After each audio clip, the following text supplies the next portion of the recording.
Even when you feel low, you can still go. Even when you feel slow, you can still go. Even when there's no hope, you can still go. I never answer to no, man, I still go. Go, go, go, go, go, go, go, go, go, go, go, go, yo, go, go, go. Hustle hard, hustle every single day. I'll be making moves till I'm buried in my grave. To the system, I don't wanna be a slave. I've been doing shit my way, or the highway. And in the driveway is a nice range. Welcome back to the channel, guys. My name is Gene Edwards. You are watching Lubed. This is the off-season edition for July the 23rd, 2022.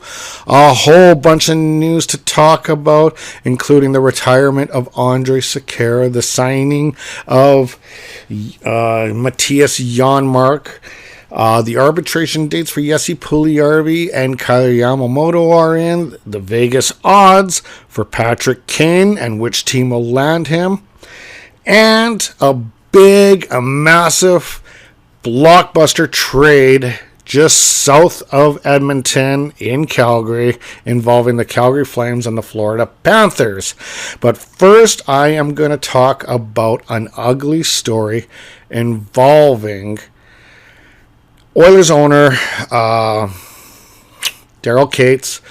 As this story started coming to the surface, I believe it was Wednesday morning when I first read it. It was the Score that gave me a flash notification on my phone saying that he is involved in a civil suit by a person. She is probably now about 27, but I guess this happened about 10 years ago. I don't know all the details. I'm going to actually leave a QR code for you guys to read up on it, but apparently it was a pay for sex kind of allegation. I don't know exactly what is what with it. If it is, it's unfortunate that stuff is veering its head again. We're seeing so much sexual misconduct situations lately in the NHL, or in hockey. I wouldn't say NHL, but in the hockey world, and it's unfortunate. So anyway, again, here's a QR code. You can read up on it and come to your own decisions. I'm not going to comment too much on it, as there is a legal matter involved with it. Andre Sekra, former Edmonton Oiler Andre Sekra, retires after 16 seasons in the NHL. He was drafted in the third round, 71st overall by the Buffalo Sabres in the 2004 NHL entry draft.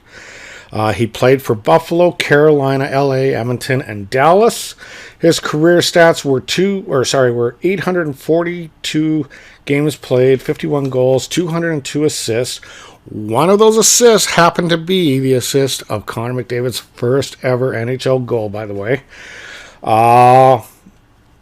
He finishes a plus 12, 212 penalty minutes, 10 power play goals, 65 power play points. So a pretty good career. I wouldn't call it a Hall of Fame career, but a pretty good career. And definitely he can always sit back and say, hey, I was the guy who assisted on Connor McDavid's first ever goal. So that's a pretty cool career accomplishment, if you will.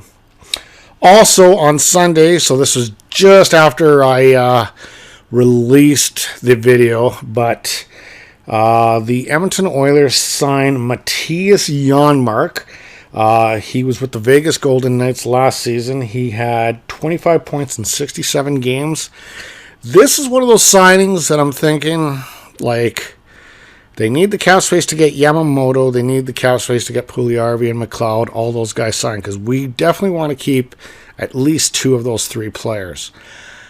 So I kind of question this signing by Ken Holland, but we'll see where it goes.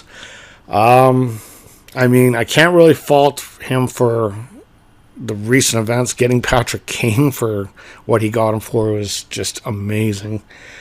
So we'll see what happens. Speaking of Kailer Yamamoto and Puljujarvi, their arbitration dates have been set. Puljujarvi's hearing date will be July 29th. So that's about 5 days from now. So we'll find out. Maybe I'll be reporting next week on his status. And then Kyler Yamamoto's hearing date is scheduled for August the 7th.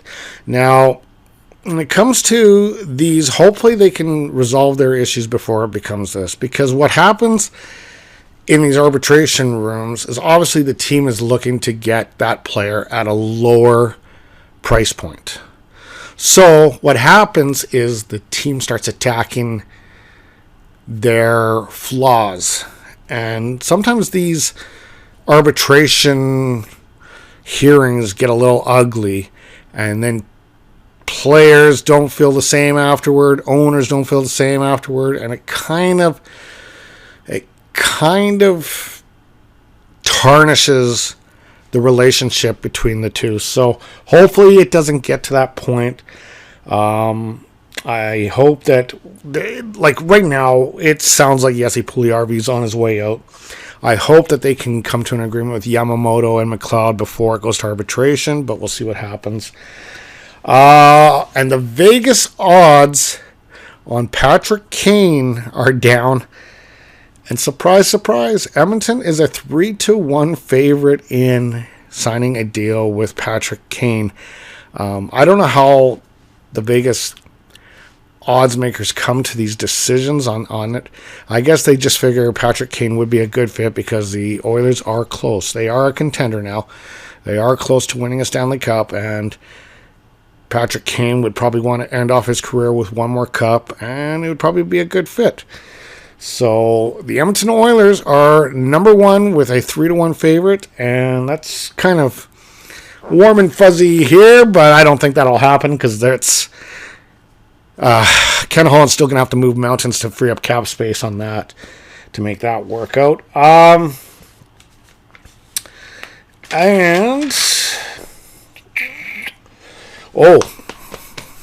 I did have it written down because it deals with Calgary, but I have to talk about this. Last night, Brad Trivling, the Calgary Flames GM, just pulled off an amazing return for Matthew Tkachuk. Like, considering that his back was against the wall, this is Trivling I'm talking, Brad Trivling, he was able to get quite the return for Matthew Tkachuk. So here's how the trade breaks down. Matthew Tkachuk and a conditional 4th round pick in 2025 go to Florida in exchange for Jonathan Huberdeau, Mackenzie Weegar, prospect Cole Schmidt, 2025 first round pick.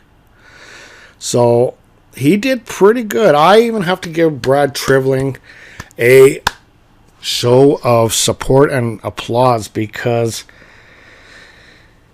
usually when clubs are inquiring about players that want to leave their organizations, usually they can take them to the cleaners and get pretty much nothing on the dollar return. But, you know, after Matthew Tkachuk basically said earlier this week he has no intention on re-signing with the Calgary Flames at the end of the season, the writing was on the wall. And Brad Trivling was not about to lose,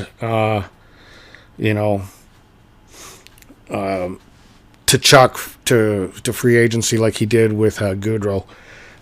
So, hey, I got to give him props. Well done. Very good return for Calgary.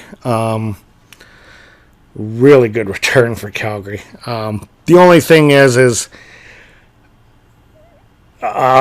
when it comes to the contracts, Jonathan Huberdeau, I believe he has only a year left, so it might be tough to sign him. But, I mean, at that point, or I think he has 2 years left. I'm not exactly sure, but you got to do something. Tkachuk has openly said he is not re-signing with the Flames. At least he did that much, whereas Goodrow, I can't say, did the same thing. Anyway, guys, that is all I have for you this week. Hope you enjoy it, and we will talk soon. We'll see you next week. You have yourself a great day. Stay out of the heat. If you're in the heat, stay hydrated. We'll talk to you soon. Have a good one.